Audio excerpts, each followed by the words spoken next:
Hi guys, dito na naman tayo. Pakita ko sa inyo yung pinagkamen.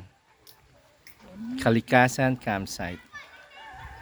Ayan siya, malaki siya. Malaki siya guys. Hanggang dun yan. Ayun o, dun. Nag-tent na sila ron guys.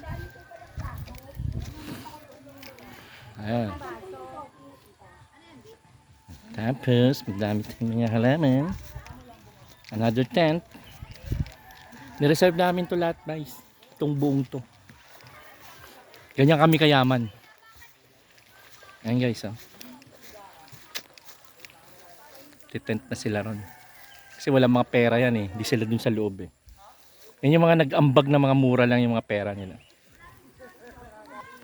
Siyempre ako. Tayo. Anyway. Ayan guys.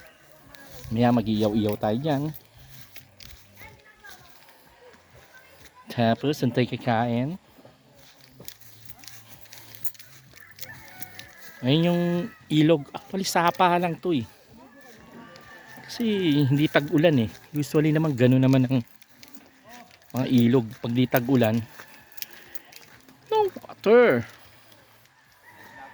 Sila oh.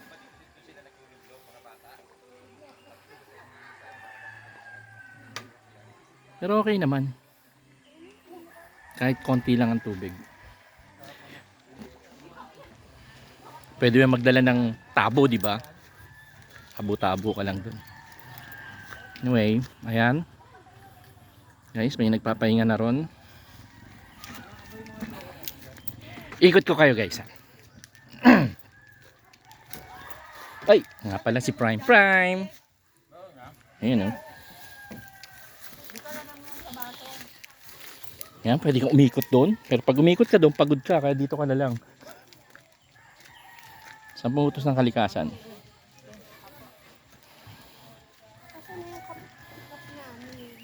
Okay. Ayun. Doon ako magka-camp. Kasi maliit din yung ambag ko. Actually. Yan, dyan tayo. Ganda yung CR nila guys. Promise. Finish. Ito, kat tayo sa main cottage. Ayan yung mga dito matutulog. Kasi malaki ang bag niyan. Kasi kami, tent lang kami. Dito ang bag namin eh. Okay. Ito na yung loob. Ayan si Fritz. Nagiinit na ng tubig. Siyempre, coffee is life. Kalahin mo may library pa. Diba?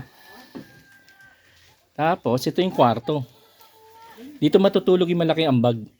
Siyempre kami, tent lang kami. Sorry guys.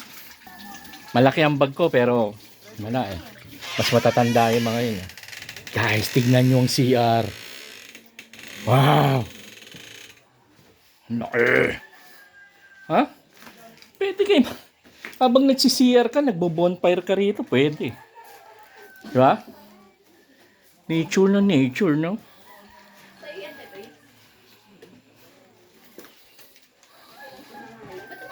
Yan, no? Okay. CR, laki. Grabe, pwede ka mag-bonfire talaga. Up, ayun. Mga nasa labas, nagtitent.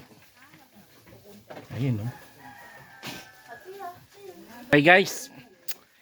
Doon na lang tayo, ha. Susunod na travel vlog natin. Puti ko rito. Inis ko rito. Kasi kailangan magpahinga, dami ko pang babasahin eh. Bye!